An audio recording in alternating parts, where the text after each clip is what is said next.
Bonjour très chers amis, je viens par ce deuxième numéro consacré exclusivement à la coalition Lamuka, autopsier, dire des choses claires, de façon véridique, conseiller, proposer. Je vais constater avec vous c'est un fait. Parce que depuis un certain moment, nous assistons de part et d'autre, il y a des insultes qui viennent dans un sens comme dans l'autre, etc. La coalition Lamuka a suscité énormément d'espoir sur toute l'étendue du territoire national. La coalition Lamuka a mobilisé, parce que c'était l'obligation de notre population qui a demandé que les acteurs politiques soient unis. Mais depuis un moment, ce que nous vivons dans Lamuka, parce que beaucoup de leaders ne le disent pas, c'est l'accumulation de plusieurs erreurs de la coalition. Et vu les divergences d'options et de points de vue qu'ils avaient toujours, ils n'ont pas su, au fur et à mesure qu'ils avançaient, savoir aplanir leurs divergences et avancer. Ils les ont accumulés et il y a une indigestion totale au sein de la coalition Lamuka. Il faut le dire clairement. Mais pour que vous compreniez la portée de mon analyse, on revient à la case de départ, mais je vais effleurer quelques points, très rapidement. Pourquoi la candidature de Martin Fayulu? Eh bien parce que, pour Félix Tshisekedi, et vous vous rappelez, chaque fois je vais mettre en dessous de cette vidéo les liens de ce que j'ai dit il y a 9 mois, il y a 8 mois, il y a 6 mois, il y a autant de mois. Félix Tshisekedi a vu que Kabila ne va rien céder. Et dans l'une de mes vidéos, je vous ai dit que Kabila ne cédera rien. Et donc pour le DPS et Félix Tshisekedi, ils vont aux élections avec ou sans machine à voter. Question de prendre Kabila au mot et dans son propre piège. À partir de ce moment-là, les leaders de la Lamuka ont décidé de sortir un autre candidat. Un candidat autre que Félix Tshisekedi, qui est dans une vision totalement autre que celle qu'ils avaient. Les choix est tombé sur Martin Fayulu. C'est pas parce que Martin était populaire sur toute l'étendue du territoire national. Martin Fayulu est un homme crédible dans son combat, mais il s'arrête à mobiliser autour d'un ou deux députés nationaux. Ça, il faut j'ai du respect envers lui, mais c'est comme ça sa taille politique de départ. Bemba était écarté de la course, Mozito Katumbi pareil, Antipas Moussa Nyamwisi n'était pas partant, Freddy Matungulu était retenu, mais Freddy Matungulu n'est pas un homme connu au Congo en termes de mobilisation populaire. Donc Martin Fayulu était retenu. Au départ, les mots sont importants comme candidat chargé de contester la machine à voter, de la combattre afin que l'on puisse obtenir le retrait de cette machine. La carte, c'était que l'on puisse finalement aller à négociation parce que la machine était illégale. Il faut le dire. Donc la coalition Lamuka avait raison de récuser une machine de pratiques illégales et non conformes à la loi et à la législation même de la loi électorale. Donc je ne condamne pas ici cette procédure-là. Donc Martin Fayulu était le radical qu'il fallait, le soldat qu'il fallait mettre devant, vu son combat à Kinshasa. C'est ainsi qu'il était aligné. Nous arrivons aux élections. 2 semaines avant les élections, la coalition Lamuka, toujours en campagne électorale, dit qu'elle ira aux élections sans machine à voter. Je suis monté au créneau, je vous mettrai le lien aussi, parce que mon peuple périt par faute de connaissances. Et même lorsqu'on vous met la connaissance sur la place publique, vous ne voulez pas la consommer. J'ai dit, je me suis monté au créneau pour dire, c'est totalement incohérent d'aller aux élections sans machine à voter alors qu'elle n'est pas retirée. Le processus se passera avec la machine à voter. Parce que pour Kabila, j'ouvre une petite parenthèse, il a déjà beaucoup fait. Kabila considère ce pays, je vous l'ai toujours dit, comme un butin de guerre que les Congolais sont des esclaves. Mais le fait qu'il ne s'est pas présenté, lui, à ces élections, c'est qu'il a beaucoup fait et il ne fera pas d'autres, il ne fera plus d'autres pas. Donc il faut être souple en politique pour être, nous ne devons pas être statiques, nous devons être dynamiques. Quelques jours plus tard, la coalition Lamuka a, à travers le communiqué signé par Pierre Lumbi, dit qu'elle irait aux élections avec la machine à voter, mais tenant compte des résultats qui seront de PV constatés. À partir du moment où vous allez aux élections, et je suis remonté au créneau, je vous mettrai le lien, parce que maintenant vous n'avez plus de divergence avec Cash, malgré l'influence de la main noire de Kabila derrière Félix Tshisekedi à travers Vital Kamerhe, je le dirai même devant la mort, je le dirai même devant Kamerhe. Comme il n'y a plus de divergence, unissez vos forces. Vous devez vous unir maintenant, ça va permettre à ce qu'on puisse avoir un centre unipolaire. Nous n'aurons pas Kabila organise les élections quasiment dans un aquarium, mais on va exploser, on va faire péter cet aquarium. Parce que si nous nous mettons ensemble, Kabila ne saura plus gérer la victoire qui obligatoirement sera accordée à l'opposition vu le rejet total par notre population de ce régime prédateur. La coalition Lamuka ne nous a pas écoutés. Parce que quelle divergence ils avaient avec Félix? Félix Tshisekedi avec l'UDPS au départ était notre Ronaldo face à Martin Fayulu, qui est lui-même un grand Tshisekediste. C'est que ce n'est pas compréhensible, à partir du moment où nous n'avons plus de divergence, prendre celui qui est comme Timothée Tchambouchou, qui n'est pas un bon footballeur, face à Ronaldo, face à Amputu, face à... Vous mettez moi. Il a fallu maintenant prendre notre Ronaldo et le mettre devant. Ça mettrait l'ennemi en difficulté. Ça s'appelle de l'aïkido en politique. Prendre les éléments, les stratégies de l'ennemi, s'en approprier et les utiliser pour le combattre.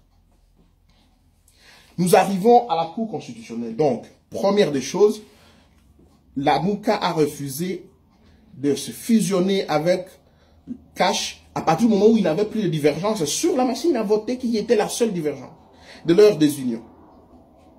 Nous sommes à la Cour constitutionnelle. Deuxième divergence est née. Martin Fayulu voudrait, avec Mozito, aller à la Cour constitutionnelle, vider la procédure de façon légale. Jean-Pierre Bemba, Antipas Moussa Nyamwisi, Moïse Katumbi demandent à Martin Fayulu de ne pas commettre l'erreur d'aller à la Cour constitutionnelle. Parce que la Cour constitutionnelle qu'on a à RDC, elle est Kabilo-Color. Elle est totalement à la solde de Kabila. Et la jurisprudence de Tchèque Tshisekedi, elle est si récente pour être oubliée, que ce monsieur a refusé les institutions de Kabila et a donc refusé d'aller à la Cour constitutionnelle. C'était cohérent de sa part. Parce qu'à partir du moment où vous allez à la Cour constitutionnelle, vous êtes soumis au verdict, à l'arrêt et aux décisions rendues par cette Cour. Et vous savez, ces révisions, ces décisions-là n'ont plus d'autres juridictions de recours. Martin Fayulu, depuis un moment, n'écoutait plus même ses propres financiers, ses propres soutiens. Les divergences ont commencé par là. Nous arrivons à la Cour constitutionnelle et, comme on sait, le verdict a été en faveur de Kabila, dans le sens que Kabila, qui a totalement échoué aux élections, a tenté de contacter Martin, qui a refusé de le rencontrer, et a contacté les autres pour dire, nous avons échoué, qu'est-ce qu'on fait, qu'est-ce que vous me garantissez? Et me voilà, je ne parle pas aujourd'hui de Cash, je parle de la Mouka. Mais en attendant, Bemba, Katumbi, Nyamwisi et les autres sont restés en Occident, et dans toute la région, pour mobiliser la communauté internationale, l'Union africaine, afin qu'on obtienne la vérité des urnes. Cela n'a pas été facile. Entre-temps, Martin Fayulu a été conseillé par ce leader de rester sur place à Kinshasa, de mobiliser le peuple et de procéder au soulèvement populaire. Parce que les jurisprudences post-électorales en Afrique nous renseignent que lorsqu'un candidat de l'opposition gagne les élections, que ce n'est pas annoncé par la Cour constitutionnelle, c'est immédiatement qu'il doit s'exécuter et amener son peuple au soulèvement populaire, s'il a réellement cette majorité-là. Au cas contraire, il lui reste la possibilité de faire pratiquement une cohabitation, c'est-à-dire intégrer les institutions ou autre chose. Martin Fayulu a préféré prendre l'avion à Addis Abeba pour tenter d'obtenir la vérité des urnes par Addis Abeba. Mes chers compatriotes, s'il vous plaît, quelle serait l'attitude de l'Union africaine? L'Union africaine a reconnu Félix Tshisekedi. Il est venu en Europe, il a passé 3 mois. Or, toute la communauté internationale a reconnu Félix Tshisekedi comme président. L'Union africaine, la Belgique, l'Union européenne en général, les États-Unis, le Canada, ont dit, ok, nous travaillons avec l'actuel président, proclamé par la Cour constitutionnelle, pour autant qu'il mettra tout de son côté pour mettre hors d'état de nuire les régimes dont on a beaucoup de choses à reprocher. Les débats commencent et s'arrêtent là. Martin Fayulu se lance dans le combat de la vérité des urnes, alors que toute la coalition, je veux dire l'ensemble de ses compatriotes, estime parce qu'il y a 3 grandes tendances au sein de la coalition, qui estiment que maintenant le vin est tiré, il faut le boire. Nous ne voyons pas dans quelle mesure nous pouvons obtenir la vérité des urnes. Première tendance, la tendance est Martin Fayulu. Je suis président élu, un peu comme Etienne Tshisekedi. Je réclame la vérité des urnes. Seulement, comme Tshisekedi, il va à un meeting, il va rentrer. Il va à un autre, il va rentrer. Et c'est fini. Le soulèvement populaire ne se fait pas comme ça. Vous êtes à Sainte-Thérèse, vous vous mettez là-bas, vous créez la place Tahrir, comme en Hong Kong, comme au Soudan, comme en Algérie. La solidarité nationale s'active automatiquement. Et de là, vous créez ce qu'on appelle en relation internationale, je veux dire en résolution des conflits, les rapports de force. Parce que la finalité, c'est venir à la table de négociation, mais qu'est-ce qu'on apporte à la table de négociation? Les autres apportent le fait qu'ils sont officiels au sein des institutions. Vous apportez le fait que vous êtes président élu. Sans les ius pugnendis, la force des contraintes. Vous auriez dû avoir la force des contraintes dans la rue. Ça vous permettrait, vous, de dire, ok, vous voyez, c'est pas eux les élus, c'est moi. Vous paralysez la capitale. Vous avez eu 70%, vous paralysez la capitale, vous paralysez tout. Martin Fayulu est dans le déplacement. Ça s'appelle, pour nous qui avons fait un petit peu les renseignements, ce qu'on appelle les GPM. La gestion psychologique des masses. Quelqu'un qui... Attendez, vous allez voir, on va soulever le peuple, vous savez, nous allons, et puis, il va voyager, la colère descend. Il revient, vous savez, on va faire ça, A, B, C, D. Il voyage, c'est jouer avec le peuple. C'est jouer avec le peuple. Donc, Martin Fayulu n'a pas su s'assumer à ce niveau-là, pour rester avec son peuple, pour mourir avec son peuple, se battre avec son peuple. Et jusqu'à la fin. Parce que tout ce qui, les voyages des pays qu'il fréquente, ce sont des pays qui ont prêté allégeance au président Félix Tshisekedi et qui lui appuient, qui l'appuient maintenant. Ces nations appuient Félix Tshisekedi et estiment travailler avec lui déjà. Donc, vous allez vers les partenaires de Félix Tshisekedi. Donc, je ne sais pas si les quotients intellectuels des Congolais, des acteurs politiques congolais, je n'insulte pas, mais je ne sais pas si vous comprenez quelque chose. Je dis que la communauté internationale a divergence d'opinion. Martin Fayulu il veut toujours poursuivre les combats de la vérité des urnes. Une autre tendance, c'est celle qui dit Jean-Pierre Bemba, Moïse Katumbi voudrait travailler comme des opposants au pays et regarder vers de nouvelles élections, notamment les élections locales, les élections de 2023. Une autre tendance au sein de la MOUCA estime, et je crois c'est le cas de Antipas Mbusa Nyamwisi, de travailler avec le président Tshisekedi pour finalement mettre hors d'état de nuire les ennemis de notre peuple. Et pour le cas, je reviendrai pour le cas de Antipas Mbusa Nyamwisi, il a clairement dit ça à plusieurs reprises à ses compatriotes de la MOUCA pour dire qu'il parle avec Félix Tshisekedi. Je vous rappelle, parce que je conseille énormément des gens de ne pas parler de ceux que vous ne connaissez pas. Je vais vous dire que vous avez vu à Kampala, avant les élections, quelques mois, Félix Tshisekedi, celui qui a facilité le contact Félix Tshisekedi avec le président Museveni, c'est Antipas Mbusa Nyamwisi. Antipas Mbusa Nyamwisi connaissait, travaille et collabore depuis un moment, depuis plusieurs mois ou plusieurs années avec Félix Tshisekedi. Il ne l'a jamais dit, il ne l'a jamais caché, mais c'est pas quelqu'un qui est dans le média tout le temps, talk, comme nous autres, comme tous les autres acteurs de la MOUCA ou de la classe politique congolaise. Au moment où je vous fais cette vidéo, c'est quelqu'un qui dans le Nord Kivu est un grand notable.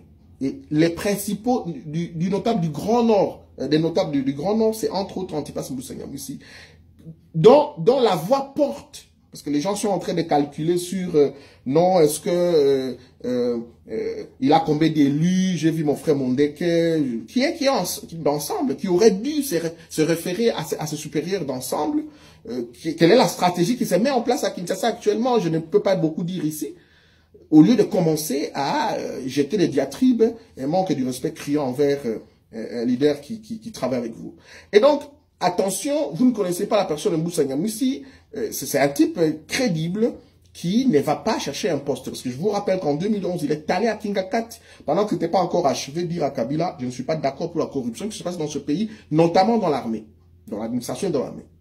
Il a échangé avec Kabila. Il a dit à Kabila, je ne vais pas continuer comme ça. Il va aux élections, il gagne les élections, il revient. En 2012, il dit la même chose à Kabila. Et pendant qu'il est ministre, il va auprès du chef de l'État et il dépose sa démission. devant le Premier ministre, il dépose sa démission et il s'en va. Donc Moussa Nyamwisi n'est pas ici du tout pour un ministère parce qu'il a été ministre des Affaires étrangères, ministre de la décentralisation, ministre, etc. Ce n'est pas de ça qu'il s'agit. Et il n'était pas candidat député parce qu'il manquait de moyens. Non, il n'était pas candidat président parce qu'il manquait de moyens, mais parce qu'il est réaliste.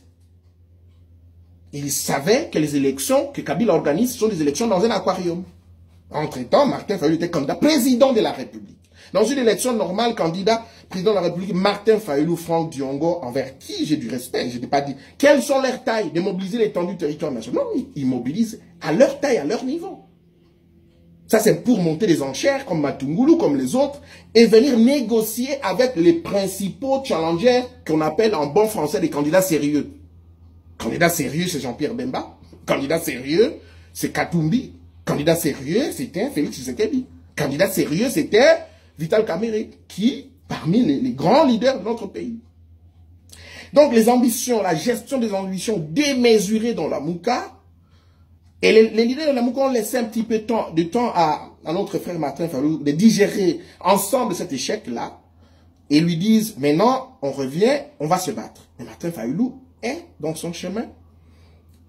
Et je termine pour lui ici, l'inviter, soit à se battre avec le peuple pour obtenir la reddition du régime de Kabila, soit constater, assumer, recadrer, s'auto-évaluer et voir ce qui doit venir. Parce que c'est cela la vérité. Donc, dans le cas de Moussa Nyamwisi, je termine pour dire aux uns aux autres, c'est un type incrédible qui aujourd'hui mobilise et qui ramène de l'exil énormément des gens, notamment des grands notables, des rois, des Bahema en Ituri et des Balendou, et il leur dit non, nous devons être ensemble. Et qui d'entre nous peut le faire si c'est pas Moussa qui les connaît, qui les côtoie, dont il considère comme être le leader. Donc il faut arrêter à un moment donné d'insulter. Alors, la situation telle qu'elle se présente signifie en d'autres termes que les leaders politiques de la coalition Lamouka, dans leur diversité, dans leur divergence de point de vue, vont œuvrer soit un groupe selon ses options et un autre selon ses options. J'attire l'attention de Martin Fayulu ici en lui disant une vérité qu'il ne doit pas oublier. C'est que les acteurs politiques de la Mouka, qui sont ses collègues, les 7, lui ont confié une mission. Ils lui ont donné la base, leur base, ils lui ont donné des moyens. Premier élément, il doit être reconnaissant. Deuxièmement, ils n'ont pas confié à Martin Fayulu de gérer leurs ambitions. Donc Martin Fayulu n'est pas le gestionnaire des ambitions de Jean-Pierre Bemba, de Nyamwisi, de Katumbi, de Matungulu, de Mozito, etc. Il n'est pas le gestionnaire des ambitions de ses collègues. Il a eu une mission, la mission a échoué, ils doivent l'évaluer et prendre une autre option. C'est cela. J'appelle l'unité de la coalition Lamouka pour celles et ceux qui pensent qu'il faut tourner vers l'avenir et savoir prendre des bonnes décisions maintenant. Première bonne décision, c'est l'unité dans votre diversité. Faites l'unité. L'unité autour de quoi? L'unité autour des questions qui vous ont fait trébucher. La première des questions, gérez vos ambitions. Vous avez beaucoup d'ambitions, mais démesurées. Quelqu'un qui ne sait pas mobiliser 5 députés en lui-même va être candidat président de la République. C'est immoral. Deuxièmement, travaillez autour, le siège à concourir en 2023, à la présidentielle, c'est un seul siège. Donc vous devez vous battre aujourd'hui pour la crédibilité de la CENI. La crédibilité de la CENI. Il faut chasser tout le monde et mettre par exemple quelqu'un comme Mukwege. Mettons Dr Mukwege à la tête. Et là, ça demande la mobilisation d'Antipas Moussa Nyamwisi, de Martin Fayulu, de Jean-Pierre Bemba, de Moïse Katumbi, de tout le monde, de tous les Congolais pour dire, nous pouvons aujourd'hui à la CENI réclamer, même faire une pétition pour que ce soit Dr Mukwege qui soit à la CENI. Parce que tout commence par là. Les lois électorales ne sont pas respectées parce que c'est à la solde de Kabila, à l'époque. Je souligne entre parenthèses ici que nous insultons tout le temps les camps Félix, mais les camps Félix n'a pas été les camps tricheurs des élections. C'est bénéficiaire plutôt de cette tricherie. Donc, les élections vont arriver, les élections locales vont arriver, la coalition Lamuka doit travailler dans ce sens-là pour qu'en arrivant tous à Kinshasa, que ce soit les Martin Fayoulou, Jean-Pierre Bemba, Moïse Katumbi, 12 autres et consorts, nous puissions mettre une stratégie commune, comme nous faisons dans le sport de l'aïkido, de prendre les armes, connaître les armes de l'ennemi, les identifier et utiliser ces mêmes armes, les mêmes techniques afin de le maîtriser. Ce n'est pas un sport violent. En d'autres termes, Kozwa Soso, Kalingaye na Mafutanaye. Parce que si vous voulez considérer Félix Tshisekedi comme adversaire, deux conséquences, ou ennemi, deux conséquences, c'est que Kabila va rentrer en force. Et nous allons regretter d'avoir ne serait-ce que l'espace que nous avons politique libre de nous mouvoir. Et Kabila reprend le pays et il faut oublier. Or, pour moi, ma démarche, c'est d'avoir Félix comme allié que de l'avoir comme ennemi dans l'autre cas, dans l'autre camp. Encore que tout au long du combat, la Mouka a changé plusieurs fois et a vidé les divergences qu'il y avait avec Cash, n'avait pas le courage d'aller avec Félix. Ambition démesurée, sans vision pour le Congo. Moi, aujourd'hui, je n'ai aucun devoir, aucune obligation envers aucun leader de la Mouka. Mais je partage absolument la vision d'Antipas Mboussa Ngabou ici. Je vous le dis clairement ici. Je vous le dis clairement ici et j'assume cela. Peu importe ce que les uns et les autres diront. Parce que je vois le pays. Je vois le pays. Et il a fallu que les leaders de la Mouka le comprennent depuis un moment. Alors, rentrer à Kinshasa, est-ce que lorsqu'on retourne à Kinshasa, on devient traître? Il faut arrêter avec ces bêtises. Mesdames, messieurs, ma vidéo était consacrée essentiellement à ce point-là pour dire la coalition Lamuka a aujourd'hui 3 divergences importantes pour ceux qui pensent qu'il faut poursuivre avec la vérité des urnes. La vérité des urnes est une valeur qu'on ne peut pas élaguer comme ça. Mais en même temps, Martin Fayoulou, lui, se considère président élu. Et il veut être considéré par d'autres leaders de la Mouka comme leur président. Martin Fayoulou n'est pas les institutions de l'État. Aujourd'hui, notre frère que j'ai rencontré la semaine dernière ici, Salomon, on le bloque par rapport à sa situation de passeport. Est-ce que nous allons nous en adresser à Martin Fayoulou? Toutes les provinces du Congo ont leurs gouverneurs, les gouvernements provinciaux, les assemblées provinciales. Au Sankourou, c'est bloqué. Nous allons nous adresser à Martin Fayoulou? Les députés de la Mouka et les gouverneurs de la Mouka sont en grève à Kinshasa. Ils ont passé nuit à la Cour constitutionnelle. Maintenant, qui est le garant des fonctionnements des institutions envers qui ils font appel? C'est pas Félix Tshisekedi. Nous allons nous adresser il y a la guerre, il y a des affrontements en Ituri. Nous allons faire appel à Martin Fayoulou. C'est de cela il faut assumer. Il faut assumer, il faut avancer. On ne peut pas bloquer la République. Parce que c'est comme ça que Tshisekedi n'a pas eu le pouvoir. Donc, si tu veux imiter Tshisekedi, et tu n'auras pas le pouvoir. Tu n'auras pas Tshisekedi. Père n'a pas eu le pouvoir parce qu'il était comme ça. Donc, les armes que Tshisekedi utilisait étaient des armes obsolètes. Il n'a pas su être dynamique. Donc, c'est un conseil que je donne. Donc, il ne faut pas que Martin Fayoulou se substitue aux institutions de l'État. Et pour autant que lui-même a refusé de soulever le peuple. Parce que ce peuple-là est habitué à des mots d'ordre. Et il n'a pas su soulever ce peuple-là le moment qu'il fallait. En utilisant ce qu'on appelle en psychologie dans les services des renseignements, le GPM, la gestion psychologique des masses.